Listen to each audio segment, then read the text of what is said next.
Hi, I'm Martin Felsen. Welcome to CityDesign, the channel where we explore how we shape cities and how cities shape us.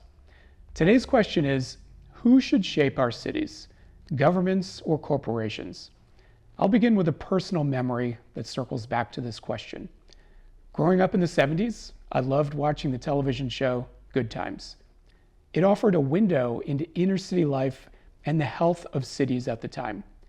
Each week, the Evans family faced challenges such as poverty and racism. They struggled to find upward mobility and a share of the American dream. The Evans family lived in a high-rise public housing project in Chicago named Cabrini-Green. When first built, high-rise housing attempted to solve overcrowding and housing shortages. But projects like Cabrini-Green came to symbolize the failure of government-sponsored efforts to provide quality, equitable housing. These failures mirrored the transformation of mid-century cities as the economy slowly transitioned from manufacturing to service and professional jobs. At first, places like Cabrini-Green were more integrated and many residents were employed. But as nearby industries shut down, unemployment rose sharply. At the same time, suburbanization drained city budgets, leading to cuts in urban services and building maintenance. Despite declining conditions, many residents in high-rise housing projects, like the fictional Evans family, found strength in tight-knit communities and mutual support.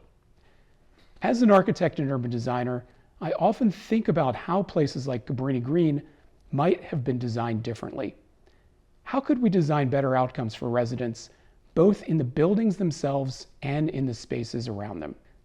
Cabrini-Green towers were designed as uniform concrete fortifications. They were packed with small apartments and narrow corridors. The buildings were separated by vast asphalt parking lots with very little open green space. It probably won't surprise you that I believe places like Cabrini-Green could have been designed much better. I say that because I spent part of my childhood in and around a very different kind of government-sponsored housing project. I grew up in a low-rise public housing project in Greenbelt, Maryland. The difference between low-rise and high-rise government housing has had a lasting impact on my life and many other people's lives. In good times, the high-rise building often became a character. Its challenges and hardships were woven into the plot. In contrast, the low-rise buildings and strong community of my childhood in Greenbelt shaped a very different outlook and set of future possibilities. Greenbelt is just outside of Washington, D.C. The now historic part of Greenbelt is one of the few social housing communities ever built by the U.S. federal government. In the 1930s, the government launched the Greenbelt New Town program as part of the New Deal. The Greenbelt towns were part of a massive public works effort to create jobs and address housing shortages. This was a unique time when the U.S. government put millions of unskilled people to work on public projects. They built roads, schools, civic buildings all across the country. The original plan called for 3,000 Greenbelt towns, but only 3 were built in Maryland, Ohio, and Wisconsin. As a practical and utopian experiment, each Greenbelt was designed to be a self-sufficient, cooperative community. In Greenbelt, Maryland, a mix of early residents were chosen to move in based on their income, occupation, and willingness to contribute to community life. Initially, race was a selection factor, but by the early 60s, advocacy groups changed that, and today, about 40% of the residents are Black. Greenbelt introduced design innovations like superblock neighborhoods and a separation of pedestrian pathways from car traffic. Neighborhoods were organized around schools and a co-op shopping center. These clips of Greenbelt are from an excellent documentary titled The City. The film was first shown at the New York World's Fair of 1939. As you can see, parks and trails were prioritized. A belt of green forest wraps the city. Homes were modest and low-rise, 3 to 4-story apartments and 2-story townhouses. All residents have access to shared outdoor green spaces and private gardens. Underpasses let children safely walk to school or the parks without crossing streets. The town commons was one of the country's earliest planned shopping centers. It was deliberately tucked away from the highway to preserve a small community feel. Unlike a typical suburb, Greenbelt is a mini city. The commons areas include jobs, shops, theaters, schools, a library, a town hall, and civic buildings, all walkable. Unfortunately, as World War II began, and as skepticism of big government grew, the Greenbelt vision was abandoned. Today, Greenbelt is still a fully functioning co-op, which means the owners of residential units are member owners of the entire town. Greenbelt couldn't be more different from the bleak high-rises of Cabrini-Green. Greenbelt's low-rise housing options and strong sense of community has led to lasting positive outcomes for many of its residents, including me. One key reason the federal government hasn't built more communities like Greenbelt is a long-term shift in political and cultural attitudes. Public housing in the US has come to be seen by many as an inefficient use of government resources.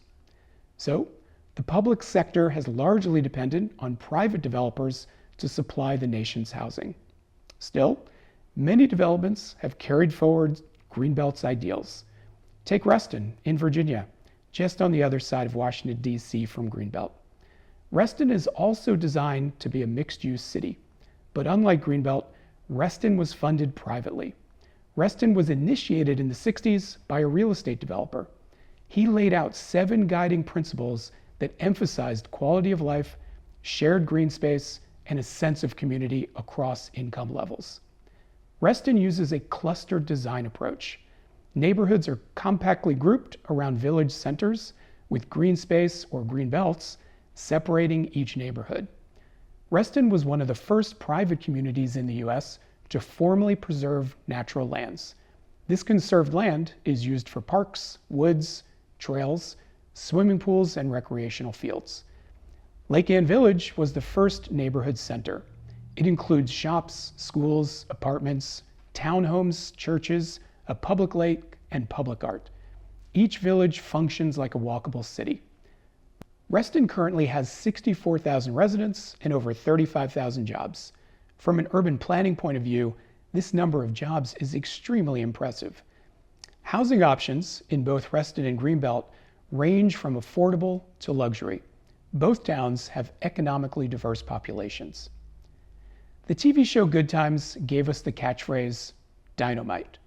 Pure dynamite! Ironically, that's exactly what's happened to much of America's public high-rise housing. After decades of neglect, many cities have dynamited and demolished these towers and replaced them with low-density, mixed-income communities. Which brings us back to the initial question: who should shape our cities, governments or corporations? In the US, the answer has mostly been corporations. Today's government subsidies cover only a small fraction of our housing needs. Some private developers today are pushing boundaries and collaborating on bold ideas. They're experimenting with projects that mix housing, public infrastructure, and jobs in thoughtful ways. At CityDesign, we'll keep exploring these efforts, where public and private resources come together to build communities that offer a high quality of life. Thanks for watching. If you're enjoying these episodes, please like, subscribe, share, and support. See you next time.